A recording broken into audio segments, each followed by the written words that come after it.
কোন কোন পশু দিয়ে কোরবানি করা যায় এবং সেই সাথে পশুর বয়স কত হতে হবে?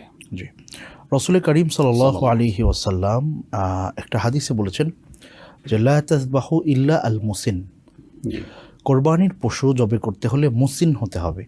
তো মুসিন কি বোঝায়, যে কেউ যদি ক্যামেল কোরবানি করে উট, তাহলে সেটার 5 বছর হতে হবে, 5 ইয়ার্স ডেফিনেটলি সেটার হতে হবে। আচ্ছা। আর যদি কেউ গরু দিয়ে কোরবানি করে বা মহিষ দিয়ে কোরবানি করে, সেক্ষেত্রে মিনিমাম 2 ইয়ার্স হতে হবে। আচ্ছা।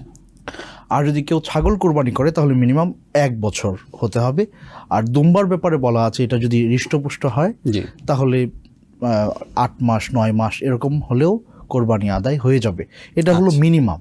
আচ্ছা। ডেফিনেটলি কোরবানির পশু পছন্দের ক্ষেত্রে সবচেয়ে সুন্দর যেটা আপনার কাছে মনে হচ্ছে, আপনার সামর্থ্য অনুযায়ী সেই পশুটাকে আপনি কোরবানি করার চেষ্টা করবেন। যেহেতু আল্লাহ সুবহানাহু ওয়া তাআলা সুন্দর, তিনি ইন্নাল্লাহা জামিল ওয়া ইউহিব্বুল জামাল, ইন্নাল্লাহা ইউহিব্বু আইয়ারা আসারা নিআমিহি আলা আবদি।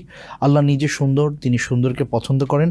এবং আল্লাহ যাকে সামর্থ্য দিয়েছেন, জি জি, আল্লাহ চান যে তার এই সামর্থ্যটা তার কর্মের মধ্যে ফুটে উঠুক। এই জন্য কেউ যদি অনেক পয়সা দিয়ে কোরবানি করে, এটা মন্দ কিছু না। আচ্ছা। কারণ আল্লাহ সুবহানাহু ওয়া তাআলা যাকে সামর্থ্য দিয়েছেন, তারও দায়িত্ব যে সামর্থ্য অনুযায়ী সে তার সবচেয়ে ভালোটাই আল্লাহ সুবহানাহু ওয়া তাআলার জন্য কোরবানি করবে। রাসূল করিম সাল্লাল্লাহু আলাইহি ওয়াসাল্লাম কয়েকটা ব্যাপারে সতর্ক করেছেন। এর মধ্যে একটা হচ্ছে, কোনো পশু যদি শিং একেবারেই ভেঙে উপড়ে যায়, এ ধরনের কোনো পশু আল্লাহ রাসূল সাল্লাল্লাহু আলাইহি ওয়াসাল্লাম কোরবানির জন্য পছন্দ করতে নিষেধ করেছেন। কোনো পশুর যদি কান কাটা থাকে, এটা খুব ইম্পর্টেন্ট একটা বিষয়। অনেক সময় দেখা যায় যে খুব ভালো মানের গরু, ভালো জাতের গরু, সেগুলোর কান নানানভাবে ছিদ্র করা থাকে, এগুলো অ্যাভয়েড করা উচিত। তারপরে কান কাটা, যে পশুর কান কেটে গেছে বা শিং একেবারে গোড়া থেকে পড়ে গেছে, এই ধরনের পশুগুলো কোরবানিতে আনতে রাসূল সাল্লাল্লাহু আলাইহি ওয়াসাল্লাম নিষেধ করেছেন। আর জন্ম থেকেই যদি শিং না থাকে, যদি এমন হয় যে একেবারেই মানে কিছুটা যদি থাকে যে শিং আছে অল্প ছোট, কিন্তু এটা ভেঙে যায় নাই, তাহলে সেটা দিয়ে কোরবানি হবে ইনশাআল্লাহ।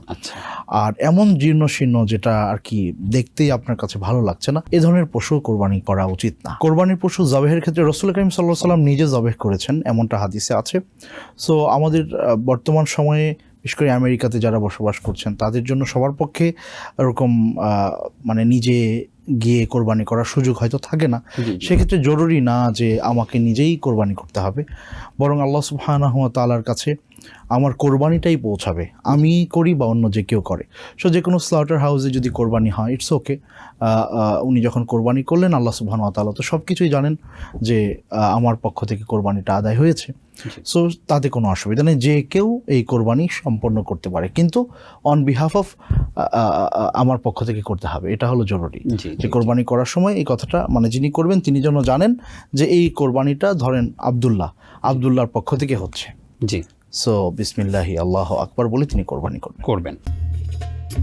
Ad-Din Television, a complete way of life.